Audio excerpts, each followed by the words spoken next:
स्थापकाय च धर्मस्य सर्वधर्मस्वरूपिणे अवतारवरिष्ठाय रामकृष्णाय ते नमः। जननीं शारदां देवीं रामकृष्णं जगद्गुरुं पादपद्मे तयो श्रित्वा प्रणमामि मुहुर्मुहुः। नमः श्रीयतिराजाय विवेकानन्दसूरये सच्चित्सुखस्वरूपाय स्वामिने तापहारिणे वसुदेवसुतं देवं कंसचाणूरमर्दनं देवकी परमानन्दं कृष्णं वन्दे जगद्गुरुं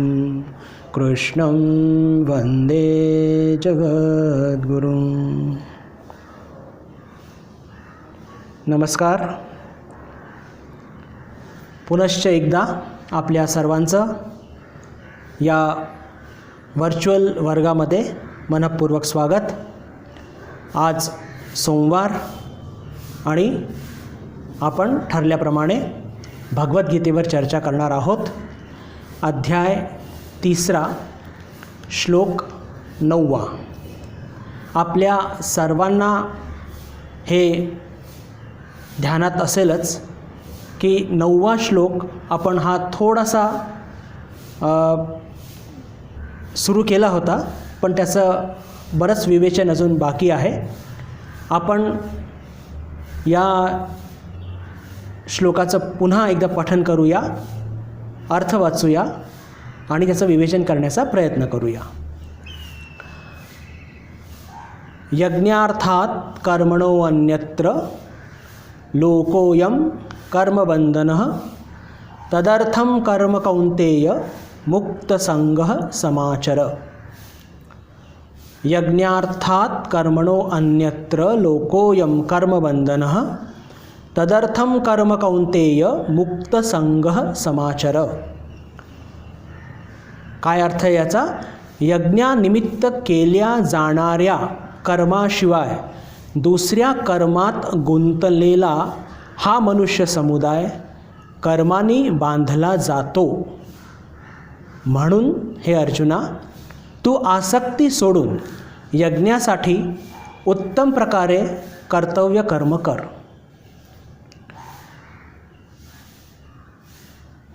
पहिलाच शब्द आहे बघा, यज्ञार्थात, म्हणजे यज्ञाकरिता। 8व्या श्लोकामध्ये आपल्याला स्मरणात असेल की आपण चर्चा काय केली होती। 8व्या श्लोकामध्ये पहिलंच जे पहिली ओळ आहे त्याच्यामध्ये भगवान सांगतात की नियतम कुरु कर्मत्वम। अर्जुना, तू नित्य कर्म कर। आणि आता काय म्हणतात ते?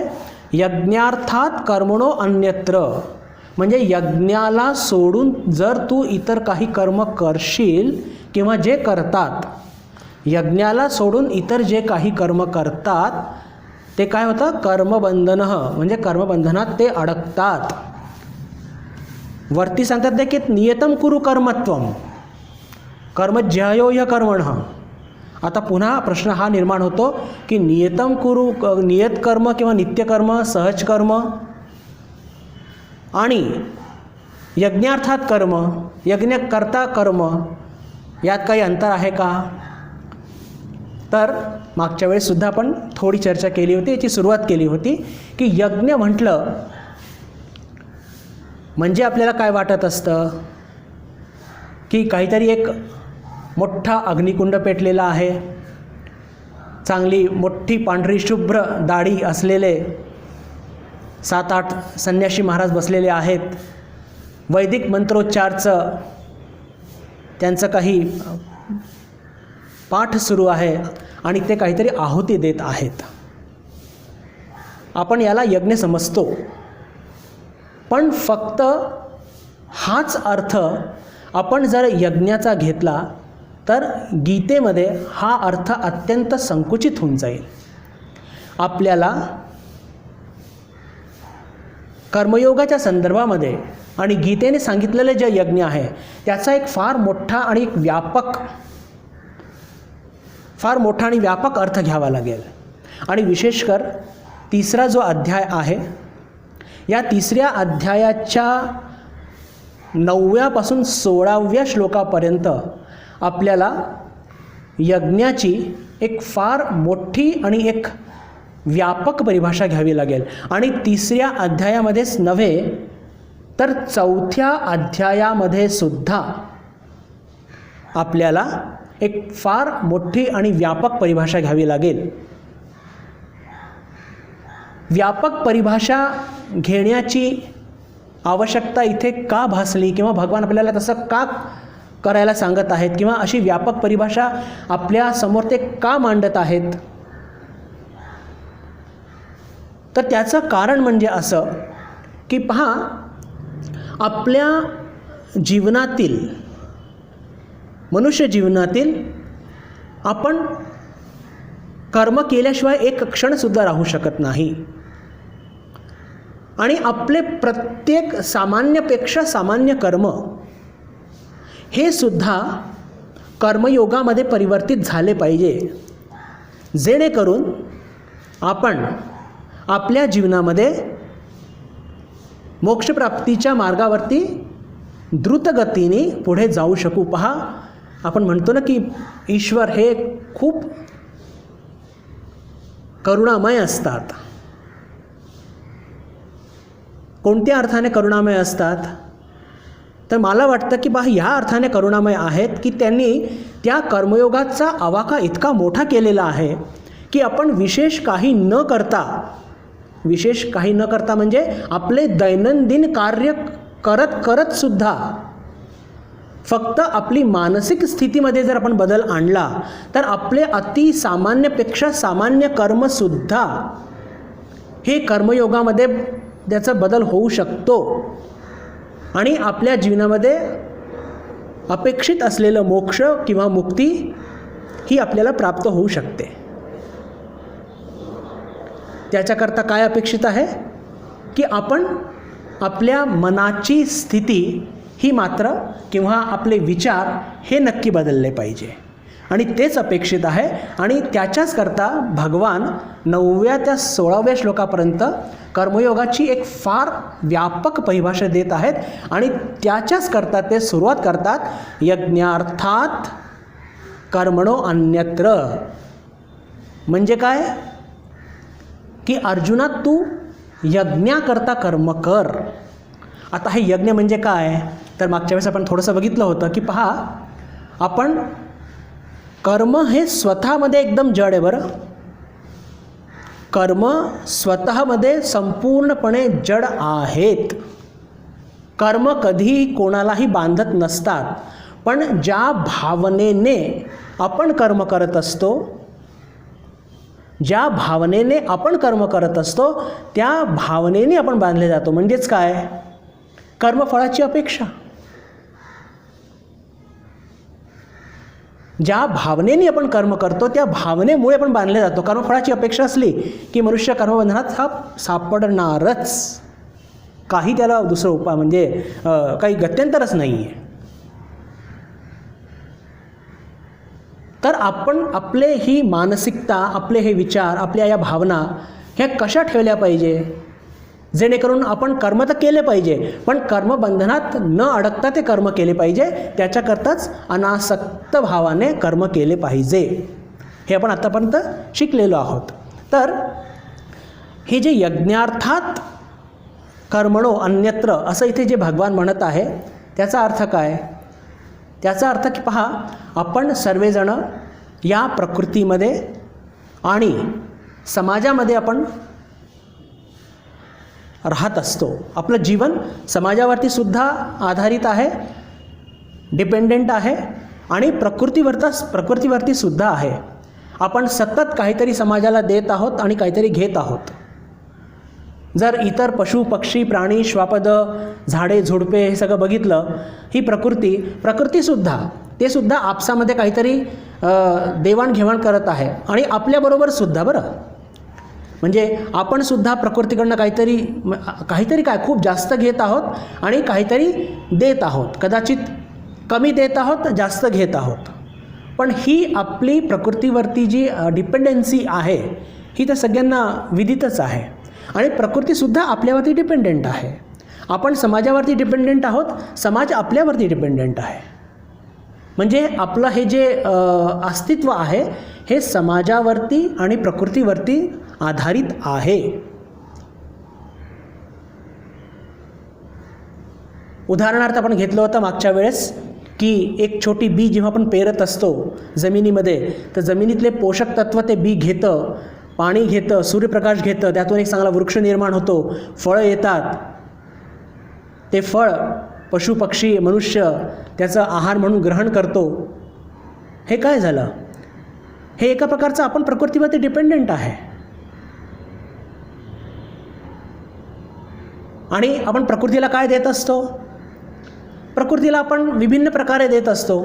उदाहरणार्थ की जेव्हा आपण जे काही आहार ग्रहण करतो आणि ते आहार पचवल्यानंतर त्याचा त्याग करतो, पचवलेल्या अन्नाचं, त्याचं काय होत असतं? त्याचं म्हणजे ते पंचतत्व या प्रकृतीमध्ये ते विलीन होतात आणि ही जमीन पुन्हा उर्वरित होत असते. म्हणजे कसं आहे की हे म्युच्युअली एकमेकांवरती पण डिपेंडेंट आहोत. पाण्याचं उदाहरण मागच्या वेळेस बघितलं होतं पण की ढग कसे तयार होतात समुद्राच्या पाण्यातून, मग ते ढग कसं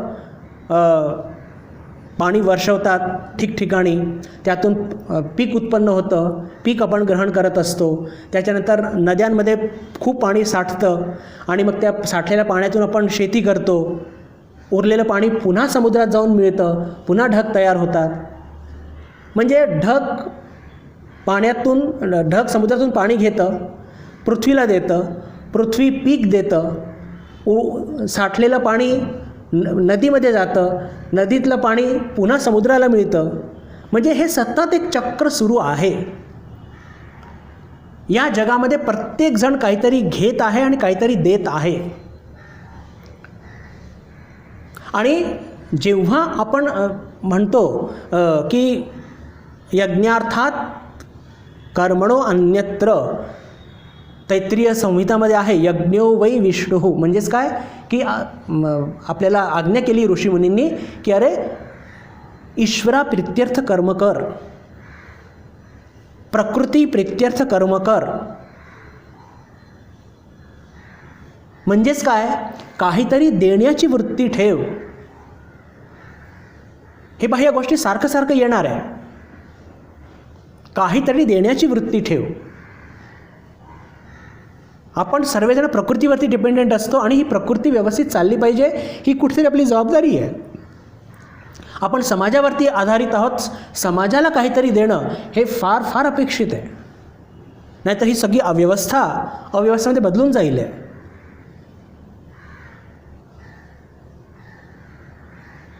यज्ञ करतो म्हणजे आपण काय करत असतो बंधू भगिनींनो, की त्या यज्ञामध्ये काहीतरी आहुती देतो, काहीतरी समर्पण करतो, काहीतरी सॅक्रिफाईस करतो. तर इथे हा जो यज्ञार्थात कर्मणः हा शब्द वापरला गेलेला आहे की हे जे संपूर्ण प्रकृतीचे चक्र चालू आहे, समाजाचं चक्र चालू आहे, तर या चक्राला तसंच चालू राहू देण्याकरता प्रत्येक मनुष्याने काही ना काही समर्पण, काहीतरी सॅक्रिफाईस, काहीतरी त्याग हा केला पाहिजे. सगळ्यांनी मिळून तो त्याग केला तर काय होईल की ते चक्र व्यवस्थित सुरू राहील. ते चक्र सतत सुरू राहील. आणि जर आपण प्रयत्न केला, पहा साधारणपणे पशु पक्षी श्वापदे, हे वृक्ष लता झाडे झुडपे हे सर्व प्रकृतीकडनं कमी घेतात आणि जास्त देतात. त्याचं कारण काय आहे की हे एका विशिष्ट पद्धतीनेच जगतात. यांच्याकडे बिचारीकडे विवेक नाही आहे. स्वतंत्र पद्धतीने ते जगू शकत नाही. हे उघड सत्य आहे. पण मनुष्यामध्ये ती ताकद आहे की त्याला विवेक आहे, तो विचार करायला स्वतंत्र आहे, तो निर्णय घ्यायला स्वतंत्र आहे. एखाद्या वाघाने निर्णय घेतला की आता आजपासून मी गवत खाणार, तो नाही खाऊ शकत. पण मनुष्यामध्ये हा निर्णय असतो की तो विवेक करू शकतो आणि तो स्वतःचे निर्णय घेऊन तसा तो जगू शकतो. आणि म्हणूनच जर त्यांनी विचार केला की हे जे संसाररूपी चक्र किंवा हे जे प्रकृतीचं चक्र, समाजाचं चक्र सुरू आहे, आणि जर त्याला हे पटलं की समाजाकडनं मी काही घेत आहे, प्रकृतीकडनं काहीतरी घेत आहे, तर मी दिलेसुद्धा पाहिजे, तर तो जास्त देऊन कमी घेऊ शकतो किंवा कमी घेऊन जास्त देऊ शकतो किंवा जास्त घेऊन कमी देऊ शकतो. कोणत्याही प्रकारे तो वागायला तो मोकळा आहे. कोणत्याही प्रकारे तो वागायला संपूर्णपणे मोकळा आहे. का? कारण की त्याच्यामध्ये निर्णय क्षमता आहे, त्याच्यामध्ये विवेक आहे.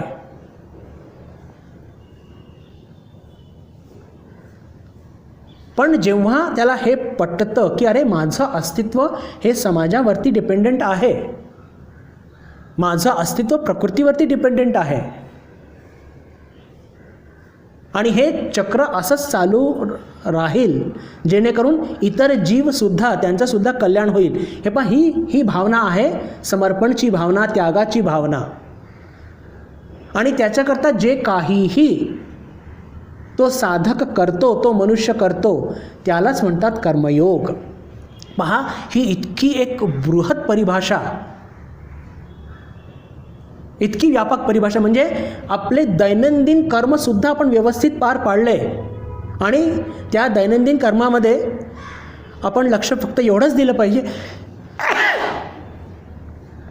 त्या दैनंदिन कर्मामध्ये आपण लक्ष एवढंच दिलं पाहिजे की हे जे काही आपण समर्पण करत आहोत, त्याग करत आहोत, प्रकृतीचं चक्र चालू राहण्याकरता, समाजाचं चक्र चालू राहण्याकरता आपली आसक्ती नसली पाहिजे. आपण प्रकृतीला, समाजाला जास्तीत जास्त दिलं पाहिजे आणि कमीत कमी घेतलं पाहिजे. का? पण जीवन निर्वाह करता काहीतरी ते आपल्याला घ्यावं लागेल, त्याशिवाय आपलं हे शरीर टिकणार नाही. कमीत कमी घेऊन जास्तीत जास्त देणे हे काम फक्त मनुष्यच करू शकतो. इतर प्राणी, त्यांना निर्णय घेण्याची क्षमता नाही आहे. त्यांना एक ठराविक पद्धतीने जगावं लागतं. आणि एवढंच नाही, त्यांच्या वाटेला एक ठराविक सॅक्रिफाईसच आलेलं आहे, तितकेच ते समर्पण करू शकतात. त्याच्यापेक्षा जास्त समर्पण करण्याचा प्रयत्न जरी त्यांनी केला तरी ते करू शकत नाही. पण मनुष्यामध्ये ती प्रवृत्ती किंवा तो विवेक तो जागृत करू शकतो, ती सूट त्याला आहे. पण साधारणपणे बघायला काय मिळतं, तो त्याचा बिलकुल विपरीत करत असतो. जास्तीत जास्त घेतो आणि किती कमी देता येईल हा त्याचा प्रयत्न असतो. आसुरी प्रवृत्ती म्हणतात त्याला. आणि म्हणून प्रकृतीमध्ये हा जो एक पूर्णपणे डिसबॅलन्स निर्माण झालेला आहे, असंतुलनाची स्थिती जी निर्माण झालेली आहे, त्याचं कारण मुळातच हेच आहे.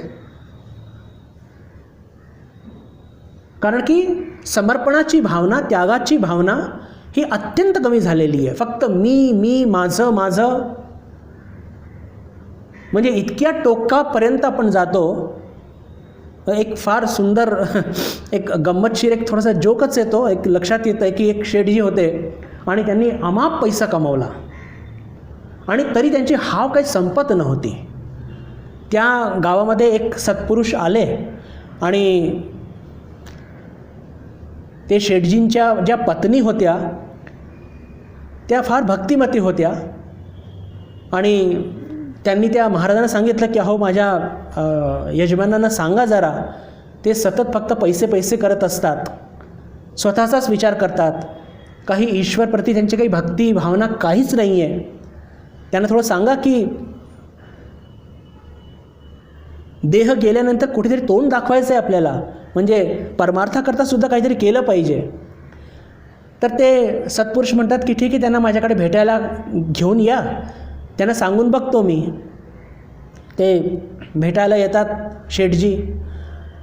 तर सत्पुरुष त्यांना म्हणतात की अहो शेठजी, तुम्ही एवढं कमवलेलं आहे की 10 पिढी जर तुमच्या पुढच्या 10 पिढींनी बसून जर खाल्लं तरीसुद्धा तुमचं धन संपणार नाही आहे, तर आता कुठेतरी थांबलं पाहिजे. थांबा जरा, आता थोडंसं ईश्वरचिंतन करा, काही परमार्थ करा. तर तेव्हा शेठजी उत्तर देतात, मोठं मजेशीर आहे, की महाराज तुम्ही म्हटलं आम्हाला की माझी 10 पिढी बसून खाऊ शकते, एकदम सत्य आहे. पण प्रॉब्लेम काय आहे की मला 11व्या पिढीची चिंता आहे. मला 11व्या पिढीची चिंता आहे. माझा म्हणण्याचा अर्थ काय की मनुष्य कुठे थांबायला तयार नसतो आणि या सगळ्या याच्यामध्ये तो सतत मला किती मिळतं आहे त्याची हाव काही संपत नसते. आणि अशा या भावनेने कधी पण सॅक्रिफाईस, समर्पण, त्याग होत नसतो.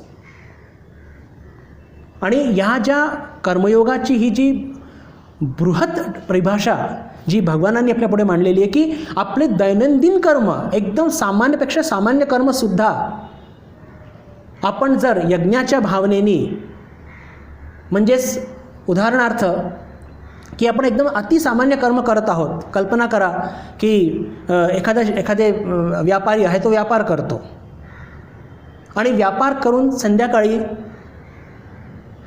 तो आपल्या मनातून प्रार्थना करतो की ईश्वरा, हे सगळे कर्म हे तुला अर्पण, माझं काही नाही, ईश्वर चिंतन करतो.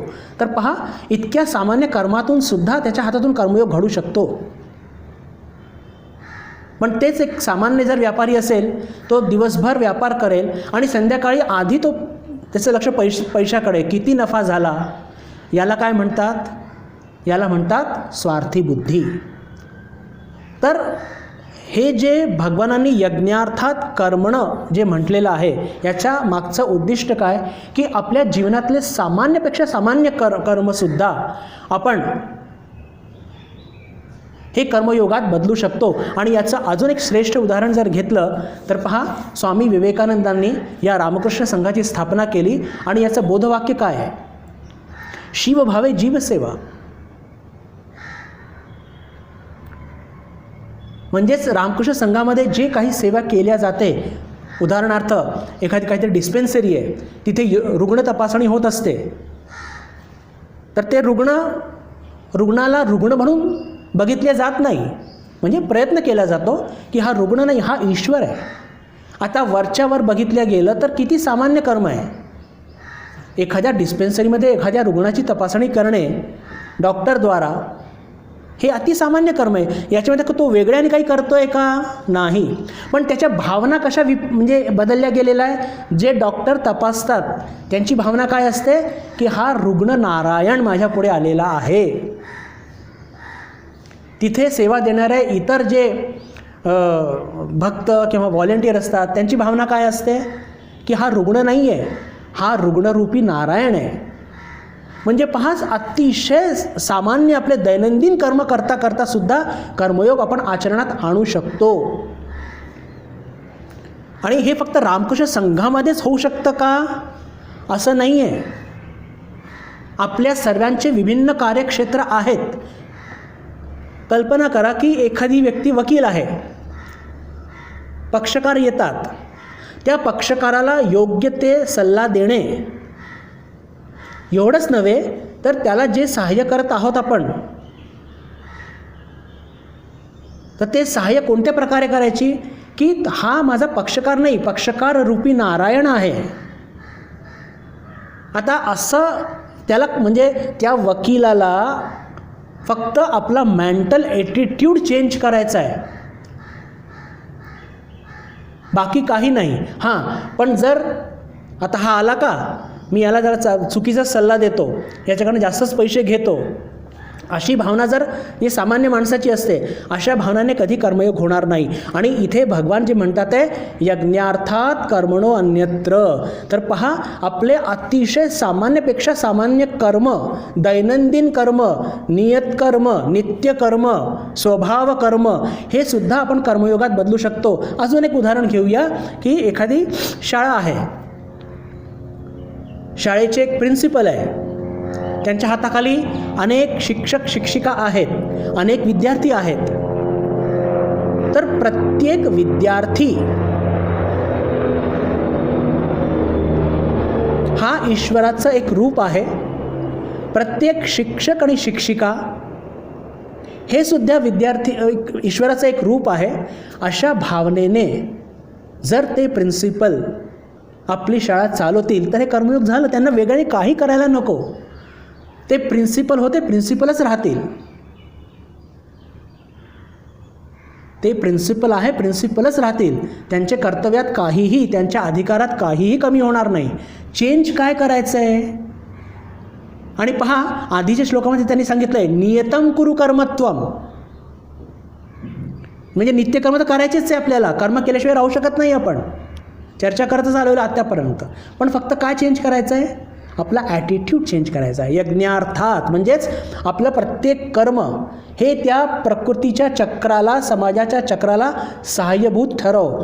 प्रिन्सिपल जेव्हा मुलामुलींना एक ईश्वर रूपाने त्यांना शिकवतो, शिक्षक शिक्षिकांना दिशानिर्देश करतो ईश्वर रूपाने, तर हे त्याचं म्हणजे कर्म तर झालंच, पण कर्म म्हणजे कसं कर्म झालं? त्याला ते मोक्षगामी कर्म झालं.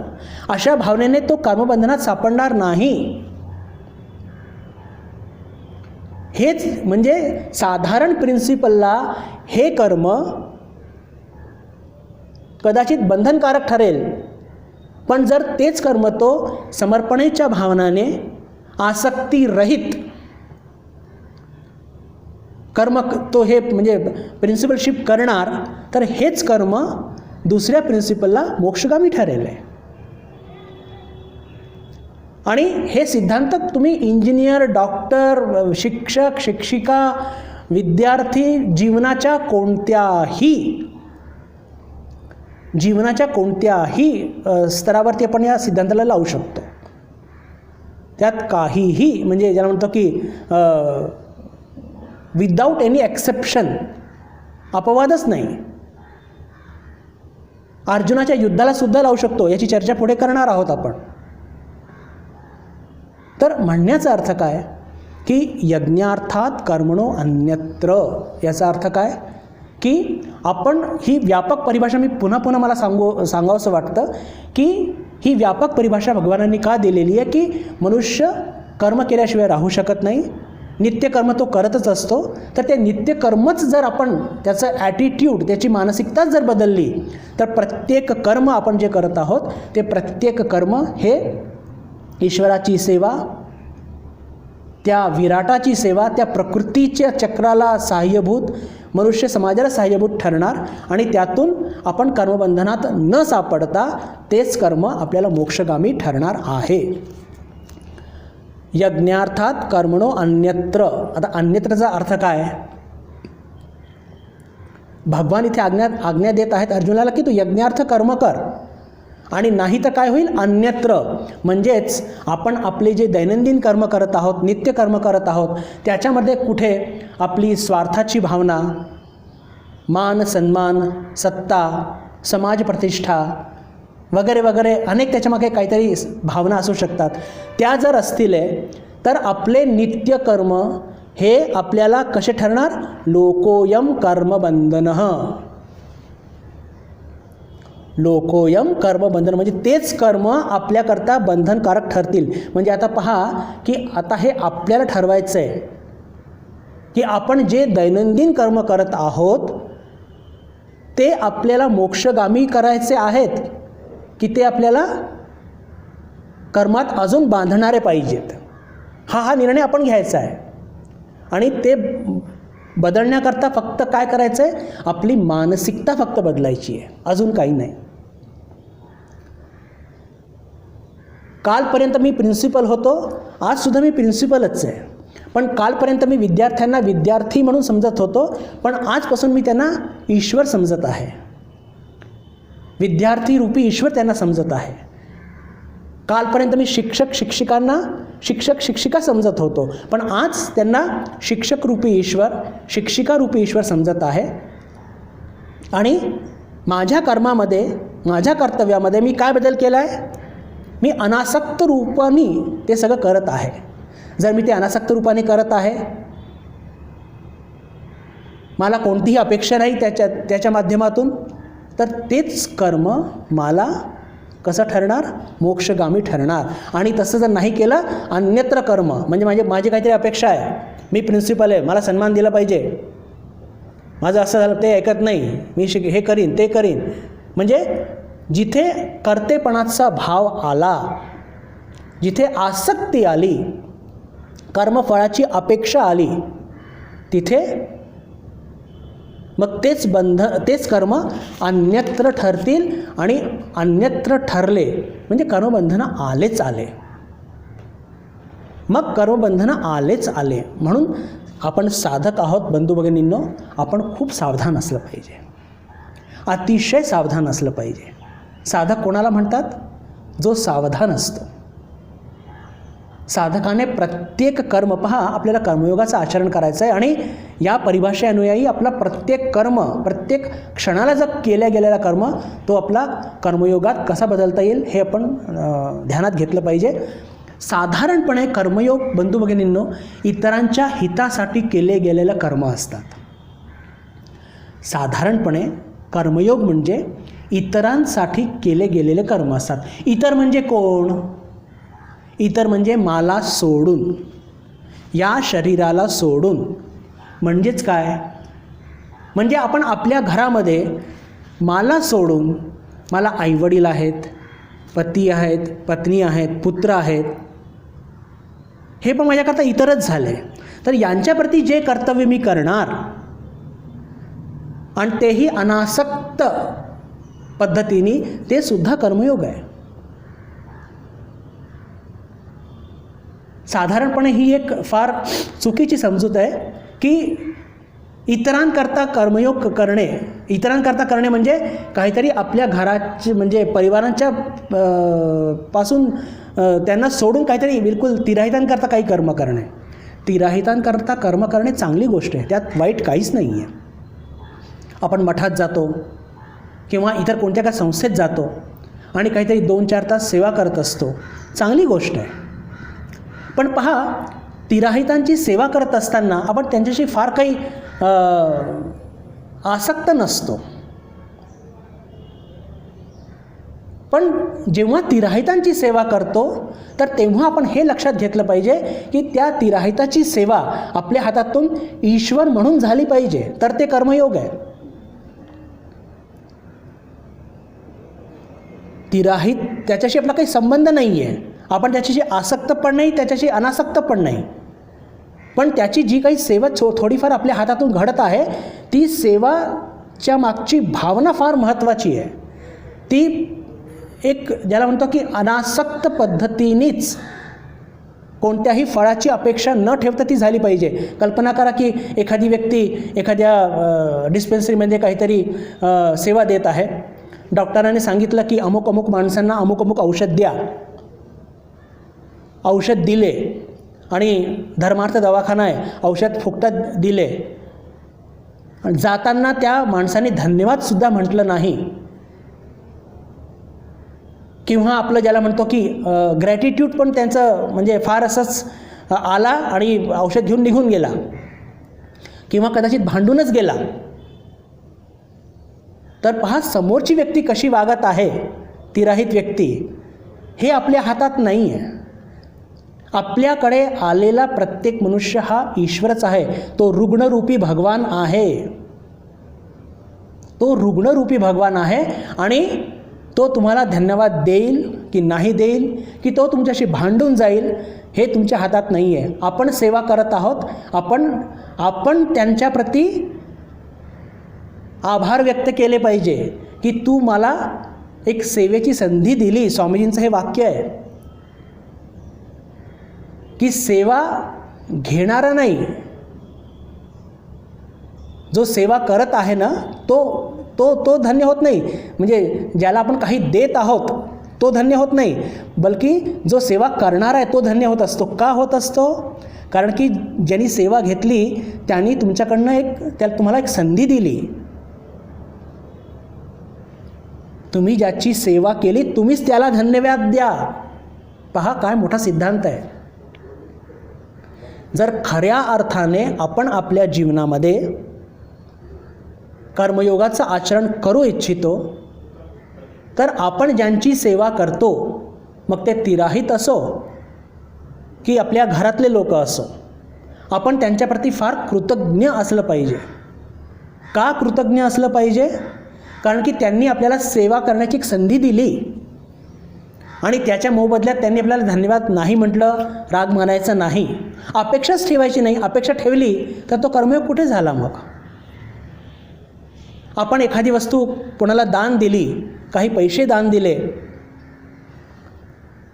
तर हे गोष्टी कशा असतात की त्या मग योगाच्या श्रेणीमध्ये पडत नसतात.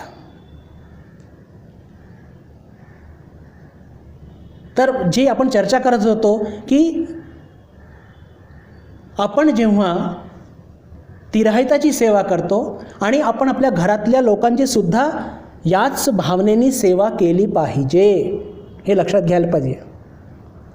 आपण म्हणजे आपल्यापेक्षा इतर जे लोक आहेत, या शरीरापेक्षा जे इतर आहेत, आणि विशेष करून कर्मयोगाचं आचरण आपल्याच रक्ताच्या नात्यांमध्ये करणं हे फार अवघड असतं, भयंकर अवघड असतं. त्याचं कारण काय? कारण की आपण आसक्त असतो, आपल्याला त्यांच्याकडून अपेक्षा असते. तिराहिताची सेवा करणं फार सोपं आहे बरं. मी काहीतरी थोडंसं खोलात जाऊन बोलतो आहे, पण काहीतरी महत्त्वाचं असं वाटतं आहे बघा. एखाद्या संस्थेमध्ये जाऊन, मठात जाऊन तिराहितांची सेवा करणं कम्पॅरेटिव्हली सोपं आहे. ते पण सोपं नाही आहे, कारण की तिथे पण आपल्याला नाना प्रकारचे अनुभव येतात. पण त्याच्यापेक्षा जास्त अवघड आपल्या स्वतःच्या घरामध्ये आपल्या स्वतःच्या रक्तांचे जे नाते असतात त्यांची सेवा करणं अवघड असते. आणि विशेषकर हा भाव ठेवणे की मला यांची सेवा अनासक्त भावनेने करायची. का? कारण की आपण त्या सर्व लोकांशी पूर्णपणे आसक्त असतो. पण जर आपण आपल्या रक्ताच्या नात्यातल्या लोकांचीच अनासक्त भावनेने सेवा केली, म्हणजेच काय, आणि ती केली पण पाहिजे. का? यज्ञार्थात, म्हणजे ही जी कर्मयोगाची व्यापक परिभाषा की आपल्या जीवनातला प्रत्येक क्षण, प्रत्येक कर्म हा बदलल्या गेला पाहिजे. कशामध्ये? कर्मयोगामध्ये. त्याच्याकरता काय केलं पाहिजे की आपले जे प्राप्त कर्तव्य आहेत, जे सहज कर्म आहेत, स्वधर्म आहे, नित्यकर्म आहे, नियत कर्म आहे, त्याच्यामागची आसक्ती काढा आणि आपले दैनंदिन कर्म करत राहा. वेगळं काही करण्याची आवश्यकता नाही. पहा केवढी एक कर्मयोगाचं एक त्याचं व्यापक स्वरूप भगवानांनी ठेवलं आहे. कर्मयोग करण्याकरता आपल्याला एखाद्या विशिष्ट मंदिरात जायचं आवश्यकता नाही, विशिष्ट काहीतरी उपासना करायची आवश्यकता नाही, ईश्वरावरती विश्वास आहे नाही आहे काही फरक पडत नाही. पहा केवढं म्हणजे एका अर्थाने एक ज्याला म्हणतो की मैदान खुला करून दिलेलं आपल्याला. तुम्ही तुमचे दैनंदिन कर्म करत राहा, फक्त त्याच्या मागच्या भावना फक्त बदला आणि आयुष्यात अपेक्षित असलेलं मोक्ष ते आपल्याला प्राप्त होईल. आणि याच्याचमध्ये अजून श्रेष्ठ गोष्ट काय आहे? याच्यामध्येच अजून सर्वात श्रेष्ठ गोष्ट काय आहे की स्वतःच्या मोक्षाची, स्वतःच्या मुक्तीची काळजी न करता इतरांकरता सर्वस्व वाहून देणं. स्वतःच्या मुक्तीची, मोक्षाची सुद्धा काळजी न करता सर्व काही इतरांच्या सेवेकरता वाहून देणं, हे म्हणजे कर्मयोगाचा उच्चांक, टोक झाला. अतिशय उच्च भाव आहे, पण तो फक्त अवतारांमध्येच बघायला मिळतो. म्हणजे श्रेष्ठ संत आहे त्यांच्यामध्येच बघायला मिळतो. स्वामी विवेकानंद म्हणतात की may I born again and again and suffer thousands of miseries so that may I worship the only God exist, the only God I believe in, the poorest of all races. काय भावना आहे? May I born again and again. म्हणजे आपण कर्मयोग आचरणामध्ये का आणतोय की बाबा एकदा मुक्ती मिळाली म्हणजे गेली कटकट डोक्याची एकदा. पण हे लोक कसे असतात म्हणजे पहा, ह्या गोष्टी अवतारांमध्येच बघायला मिळते बरं. आपण त्या पातळीवरती जाऊ शकत नाही आणि जाण्याचा प्रयत्नसुद्धा करू नका. तो पॉईंट मी आत्ता घेणार आहे. पण ह्या लोकांची स्थिती किती वेगळी असते. May I born again and again. कारण की त्यांनी प्रत्येक जीवाशी एकत्व गाठलेलं असतं. त्यांचे त्रास त्यांना सहन होत नसतात. स्वामीजी एका ठिकाणी म्हणतात की जोपर्यंत माझ्या भारतातला एक कुत्रासुद्धा उपाशी आहे तर त्याला खाऊ घालण्यामध्येच माझा सर्व धर्म समाहित आहे. मनुष्य तर सोडा, काय म्हणतात ते की जोपर्यंत माझ्या भारतातला एक कुत्रासुद्धा उपाशी आहे, त्रासलेला आहे, तर त्याला खाऊ घालण्यामध्येच माझा सगळा धर्म निहित आहे. अरे असे महापुरुष तर त्यांच्याकरता मुक्ती म्हणजे हातातला मळ आहे, हातातला मळ आहे. आणि बघा ना, मग ते प्रभू रामचंद्र असो, भगवान श्रीकृष्ण असो, भगवान श्री रामकृष्ण असो की आपल्या माताजी असोत, स्वामी विवेकानंदाचा प्रश्नच नाही. मग गौतम बुद्ध असो की क्राइस्ट असो, केवढं सोसलं यांनी आणि तरी स्वतःकरता काही ठेवलं नाही. आणि जे काही सोसलं आहे ते कोणाकरता सोसलं आहे? स्वतःकरता नाही. प्रत्येकाला हे मोक्षरूपी अमृत प्राप्त हो. निस्वार्थतेचा टोक, कर्मयोगाचा टोक ज्याला म्हणतो, स्वतःबद्दल जिथे बिलकुल पूर्णपणे कोणता विचारच नाही. आणि याच विचारांनी स्वामीजी जेव्हा प्रेरणा देतात, अमेरिकेतून पत्र लिहितात आणि पहा काय लिहितात एका पत्रामध्ये. अतिशय सुंदर आणि इतकं भावनाप्रधान पत्र आहे की म्हणजे पहा काय परिभाषा असली पाहिजे धर्माची. कर्मयोगा अनुयायी. बरं, ते स्पष्टपणे म्हणतात, I do not believe in A religion or God which cannot wipe widow's tear and bring a piece of bread to the orphan's mouth. However well spun may be the philosophy, however sublime may be the theory, but until it is confined into the books and dogmas, I do not call it a religion. केवढ्या भावना, केवढ्या उदात्त विचार, विशेषकर कर्मयोगाच्या संदर्भामध्ये. आणि दुसऱ्यांकरता मन त्यांचं किती पिळवटून निघत आहे. मी अशा कोणत्याही धर्माला मानायला तयार नाही की जो विद्वांचे अश्रू पुसत नाही आणि पोरक्या अनाथ पोरांच्या तोंडात एक घास घालू शकत नाही. मग त्या धर्माचे तत्त्व कितीही उदात्त आणि उच्च असो, पण जोपर्यंत ते फक्त पुस्तकातच दडलेले आहे, मी अशा कोणत्याही धर्माला मानायला तयार नाही. हे आहे कर्मयोग, कर्मयोगाचा टोक. अजून एका ठिकाणी ते म्हणतात, निस्वार्थताच ईश्वर आहे. निस्वार्थताच ईश्वर आहे. त्यांचं अजून एक वाक्य मी घेऊन आलेलो आहे. अतिशय इतका बोलका आहे की बस रे बस. जीवन हे अल्पकाळ टिकणारं आहे. संसारातील असार सुखभोग क्षणभंगूर आहेत. दुसऱ्यांसाठी जे जगतात तेच खऱ्या अर्थाने जिवंत असतात. बाकी सारे जिवंत असूनही मेल्यासारखे होत.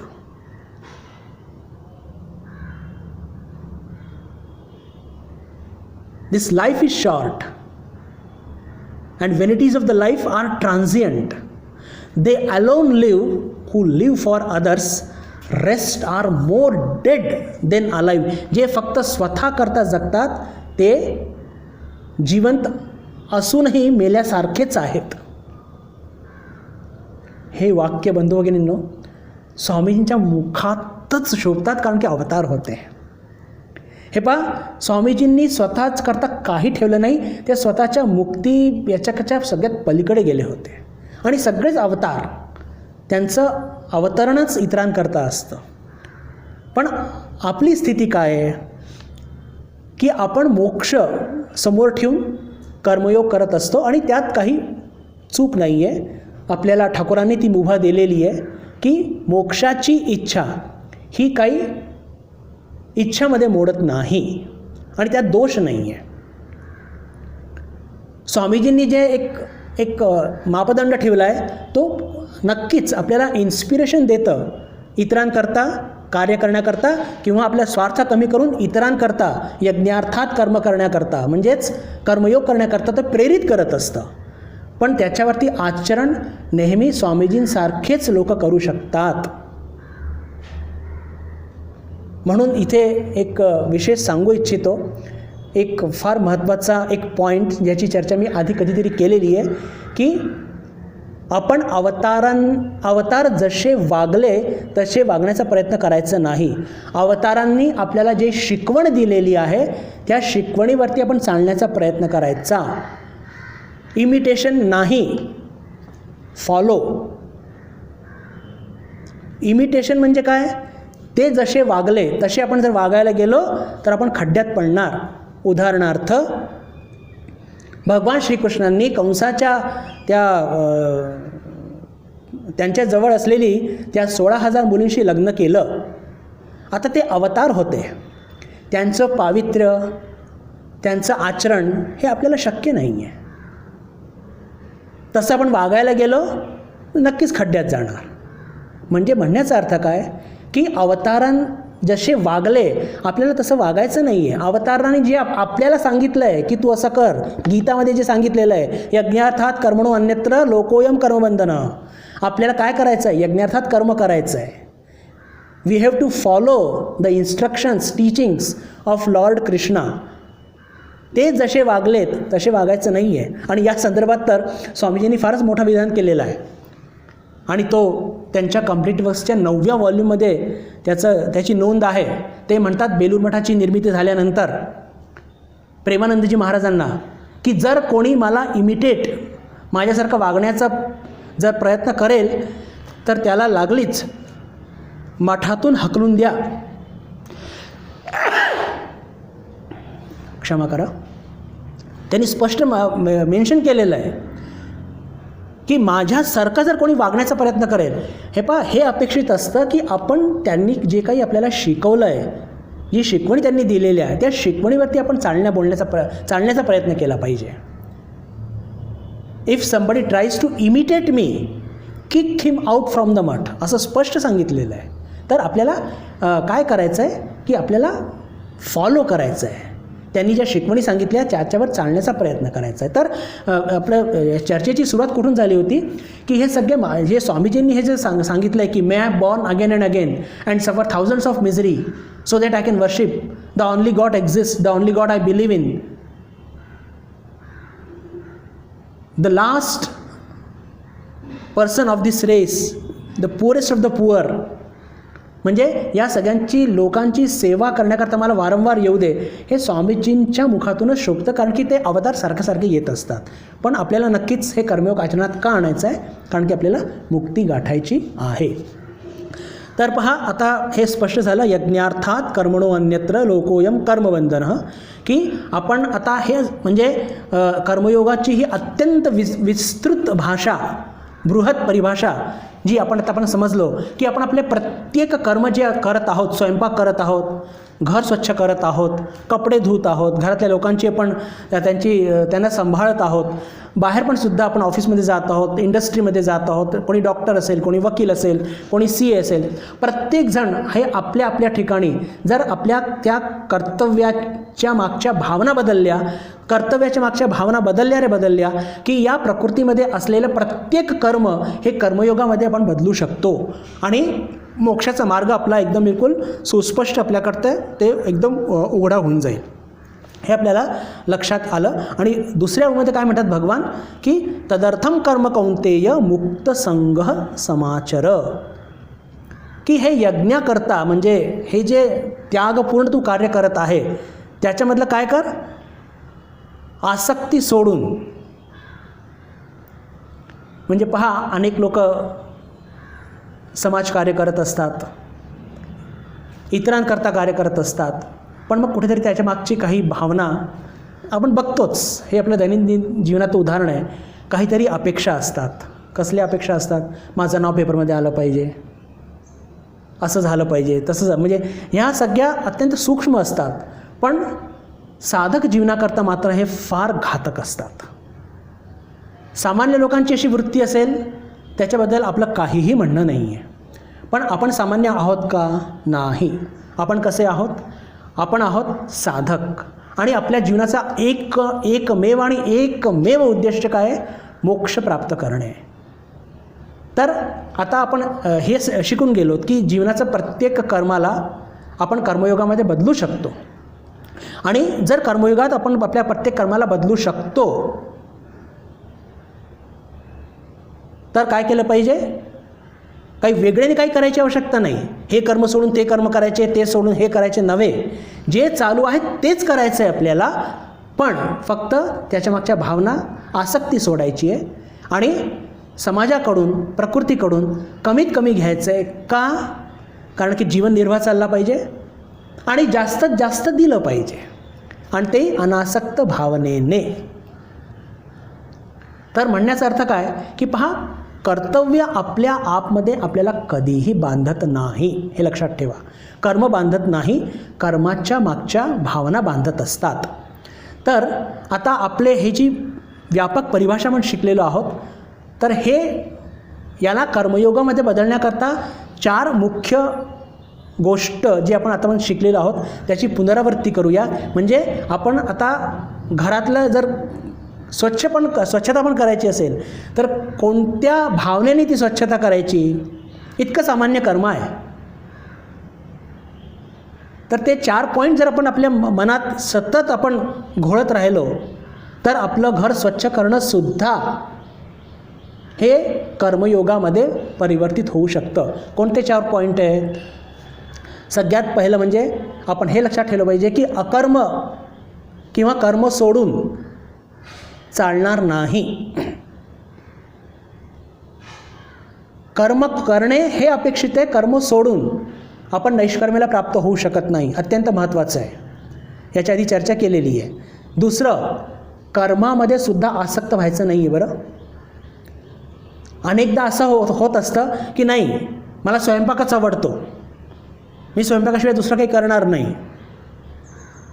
याचाच अर्थ काय झाला की आपण त्या विशिष्ट कर्माशी आपण अटॅच्ड झालो आहोत. देश काल परिस्थिती अनुयायी स्वयंपाक पडला काय पदरी, घर स्वच्छता पडली काय, कॉलेजमध्ये शिकवणं पडलं काय, की अजून कुठे जे एखाद्या संस्थेमध्ये आपल्याला जे काही कर्म सांगण्यात आले ते आनंदाने करायचे. म्हणजे विशिष्ट कर्माला आसक्त व्हायचं नाही. तिसरं आणि अतिशय महत्त्वाचं, कर्मफळाची अपेक्षा ठेवायची नाही. कर्मफळाची अपेक्षा ठेवायची नाही.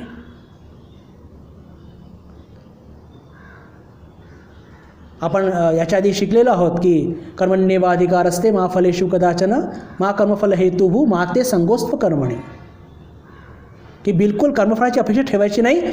आणि चौथा आणि अतिशय महत्त्वाचा, जर मला कर्मफळाची अपेक्षा नाही ठेवायची तर मग मी काहीतरी अलगर्जीपणाने कर्म करतो, मला काही त्याच्यात फायदाच नाही आहे, मला त्यातून काही घ्यायचंच नाही आहे. धिस इट सेल्फ इंडिकेट की मी आसक्त झालेलो आहे. म्हणजे मला काहीतरी मिळेल तर मी चांगलं कर्म करणार, काही मला अपेक्षा नाही तर मी काहीतरी कर्म करणार. हे कर्मयोगाचे लक्षणं नाही. मला जरी कर्मफळाची अपेक्षा नाही आहे तरीसुद्धा मी निष्ठेपूर्वक कर्म करणार. पहा, हे 4 पॉईंट मला असं वाटतं फार महत्त्वाचे आहेत. मी एकदा पुन्हा रिपीट करतो. कर्म सोडायचे कधी नाही. कर्म सोडून कोणीही नैष्कर्म्याला पोहोचत नाही, अकर्मण्यतेला, आयदीपणा, आळशीपणाला प्राप्त होत असतो. दुसरं, कर्माला आसक्त व्हायचं नाही. पदरी देशकाल परिस्थिती अनुयायी, नित्यकर्म अनुयायी, आवडीनिवडीप्रमाणे, योग्यतेप्रमाणे, पात्रतेप्रमाणे जे कर्म आपल्या समोर येईल त्यांना आनंदाने करायचं. कर्मफळाकडे लक्ष द्यायचं नाही. आणि कर्मफळाकडे जर लक्ष द्यायचं नाही याचा अर्थ हा होत नसतो की मी अलगर्जीपणाने कर्म करीन, मी एकदम याला म्हणतो की निष्ठेपूर्वक कर्म करीन.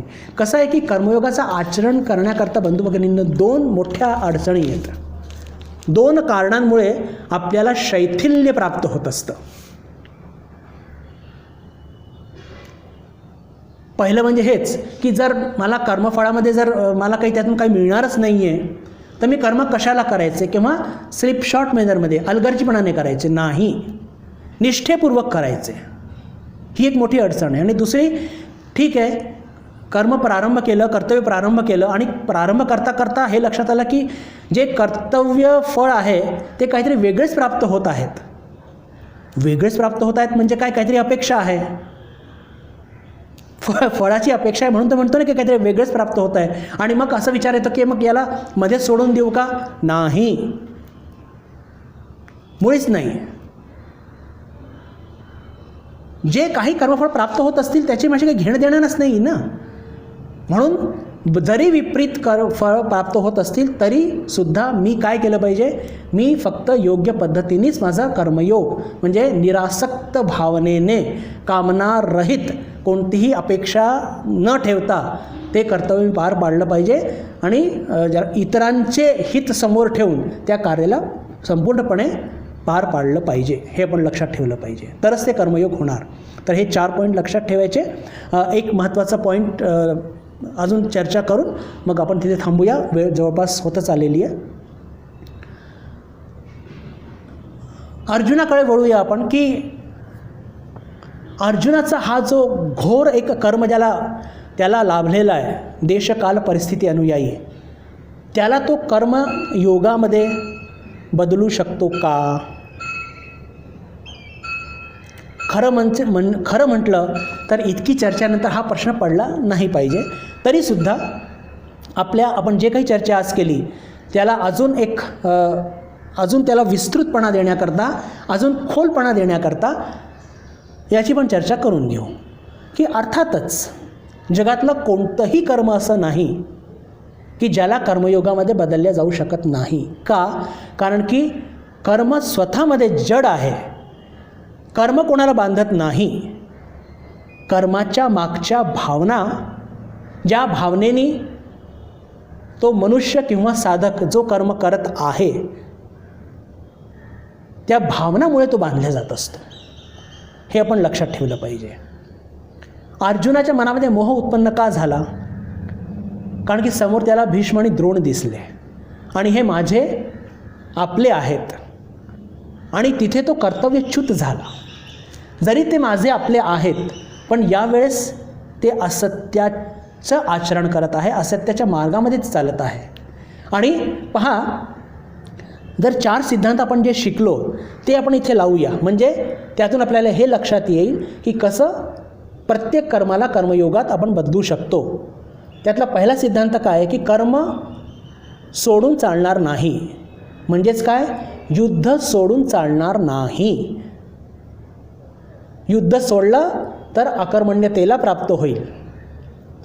दुसरं, कर्मामध्ये आसक्ती नको. दुसरं म्हणजे काय? कर्मामध्ये आसक्ती नको. आपण हे शिकलो होतो. तर युद्धामध्ये आसक्ती नको. आता अर्जुनाने स्वतःहून हे युद्ध पुकारलं होतं का? नाही. अर्जुनावरती हा युद्ध थोपवल्या गेलेला आहे. कोणी? दुर्योधनाने. तो अत्यंत ज्याला म्हणतो की अन्यायपूर्वक असत्याच्या मार्गाने आचरण करत करत तिथपर्यंत पोहोचला आहे तो, आणि त्यांनी हे युद्ध थोपवलं आहे. म्हणून अर्जुन कर्माला आसक्त नाही आहे, युद्धाला आसक्त नाही आहे. त्यांनी हा युद्धाचा पुकारा दिलेला नाही आहे, त्याच्यावरती थोपवल्या गेलेला आहे. थोपवल्या गेल्यानं मग लढलंच पाहिजे. आणि अर्जुनाचं नित्यकर्म काय आहे? हो, सहज कर्म काय आहे? स्वभावधर्म काय? तो लहानपणापासून क्षत्रिय आहे. अस्त्र शस्त्र, राजकारण, समाजकारण, अर्थशास्त्र हे सगळं शिकलेलं आहे. आणि सगळ्यात मोठं त्याचं कर्तव्य काय आहे? सत्याचं रक्षण, सज्जनांचं रक्षण, दुष्टांचं नाश हे राजांच्या कर्तव्यामध्ये पडत असतं. आणि जर तो तसं त्याने नाही केलं तर तो कर्तव्य विमुख होणार. आणि कर्तव्य विमुख जर झाला, हे बा, कोणी व्यक्ती कर्तव्य विमुख जर झाली ना तर ती नक्कीच पापाला प्राप्त होत असते. आणि म्हणून तर भगवान काय म्हणतात? सुखे दुःखे समे कृत्वा लाभा लाभो जया जयो ततो युद्धाय युज्यस्व नैनम पापम अवाप्स्यसि. म्हणजे युद्धामध्ये कितीही हिंसा जर अर्जुनाने केली तरी त्याला पाप हे लागणार नाही आहे. कारण की त्याचं हे कर्तव्य आहे. सज्जनांचं रक्षण, सत्याचं रक्षण, राज्याचं रक्षण, प्रजेचं रक्षण. पण हेच जर आपण बघितलं दुर्योधनाच्या बाजूने, त्याला पाप लागणार आहे. अन्याय असत्याची बाजू, युद्ध थोपवणे, राज्य बळकवणे, प्रजेला त्रास देणे, हे सगळे त्याच्या खात्यात गेलेले आहेत. आणि या सगळ्यामुळे ते युद्ध उभं राहिलेलं आहे. म्हणजे युद्धामध्ये झालेली प्रत्येक हिंसा, त्यात दुर्योधनाच्या हातातून झालेली प्रत्येक हिंसा त्याच्याकरता त्याला पाप लागणार, पण अर्जुनाला नाही. तर या अर्थाने सुद्धा अर्जुनचं प्लस पॉईंटच आहे. म्हणजे कर्म करणे अपेक्षित आहे, कर्माला तो आसक्त नाही आहे, युद्धाला तो आसक्त नाही आहे, युद्ध फळालासुद्धा तो आसक्त नाही आहे. नाही म्हणजे भगवान त्याला तसं सांगत आहे, हतो वा प्राप्स्यसि स्वर्गम जित्वा वा भोक्ष्यसे महिम तस्मात् उत्तिष्ठ कौंतेय युद्धाय कृतनिश्चय. अरे तू जर जिंकला तर तू या पृथ्वीचा राजा होशील आहे. तू युद्ध पुकारलं आहे का? नाही, मग लढ. तू तर म्हटलं होतं की मला 5 गावं दिले तरी चालेल मला, तरी तो द्यायला तयार नाही आहे. म्हणजे तू आपल्या धर्माच्या मार्गाचा टोक गाठलेला आहे, पण तरी ते तुला द्यायला तयार नाही आहे. आता तुला पूर्ण सूट आहे. हतो वा प्राप्स्यसि स्वर्गम जित्वा वा भोक्ष्यसे महिम. तू या युद्धात मारल्या गेला तरी तुला स्वर्ग मिळेल का? कारण की तू कर्तव्य पालन करता करता तुला वीरमरण आलेलं आहे. म्हणजे तो कर्मफळाला सुद्धा आसक्त होत नाही आहे. अशा पद्धतीने जर त्यांनी युद्ध लढला, म्हणजे पहा, युद्ध स्वतःमध्ये जड आहे, पण कोणत्या मानसिक स्थितीने अर्जुन हा युद्ध लढत आहे त्याच्यावरती सगळं काही डिपेंड करत आहे. आणि म्हणून भगवान त्याला सांगतात की हे युद्ध सोडू नको. युद्ध तुझ्यावरती थोपवलं गेलेलं आहे, म्हणजे तू युद्धाला आसक्त नाही आहे. तू जिंकला किंवा तुला पराजयसुद्धा आलं तरीसुद्धा तू कोणत्याही प्रकारे तुला नुकसान होणार नाही आहे. जर तू वीरमरण आलं स्वर्गात जाशील, आणि जिंकला तर तुला हे सगळं राज्य मिळणार आहे, आणि ते म्हणजे कर्तव्य कर्म करूनच तुला ते मिळणार आहे. तू कोणावरती अन्याय करत नाही आहे. आणि सगळ्यात चौथं आणि शेवटचं आणि अतिशय महत्त्वाचं ते म्हणजे की जर मला फळाची अपेक्षा नाही आहे तर मी अलगर्जीपणाने हे युद्ध लढायचं का? नव्हे, निष्ठेपूर्वक लढायचं. आणि निष्ठेपूर्वक लढतो तो. साक्षात भगवान त्याच्या सोबतीला आहे, आपण बघतो. आणि म्हणून त्याला विजयसुद्धा मिळतं. त्याचा स्मृतिभ्रम जेव्हा होतो, आपली शक्तीचा त्याला जेव्हा एक अनुभव येतो हरवलेली शक्तीचा, तर त्याच्यानंतर तो काय कोणत्या पद्धतीने लढतो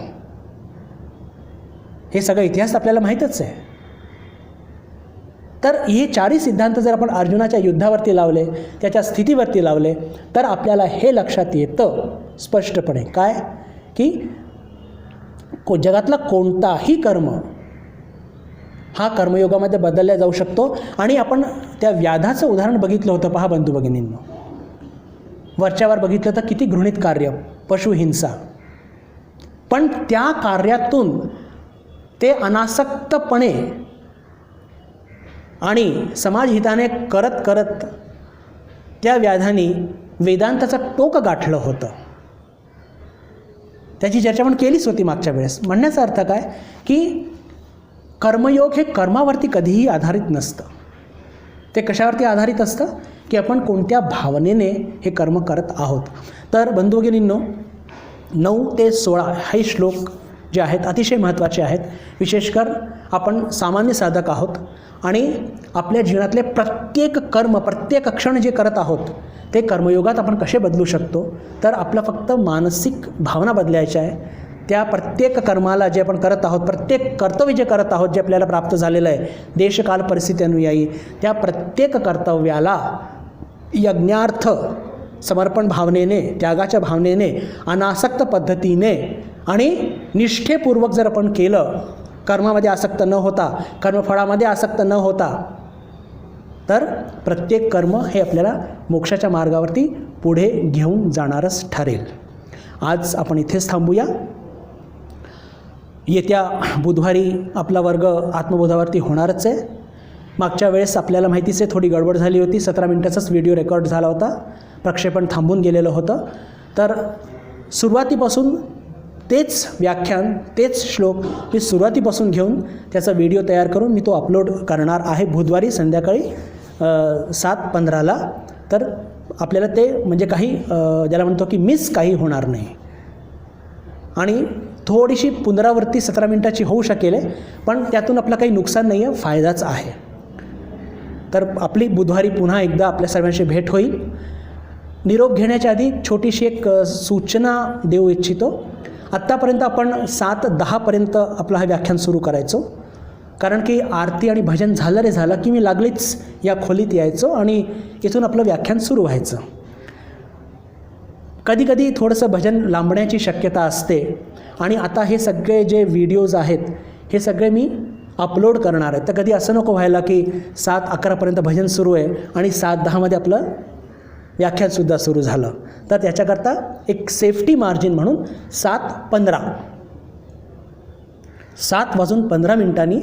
मी माझे हे सगळे व्हिडिओज हे जे आपले शेड्यूल्ड आहेत हे सगळे 7:15ला हे सुरू होतील. तर आपण 7:15ला लॉग इन होऊ शकता. बुधवारी आपल्या सर्वांशी पुन्हा एकदा भेट होईल अशी अपेक्षा मनात ठेवून आपल्या सर्वांशी मी निरोप घेतो. नमस्कार. ओम शांती शांती शांती. हरि ओम तत्सत. श्रीरामकृष्णार्पणमस्तु.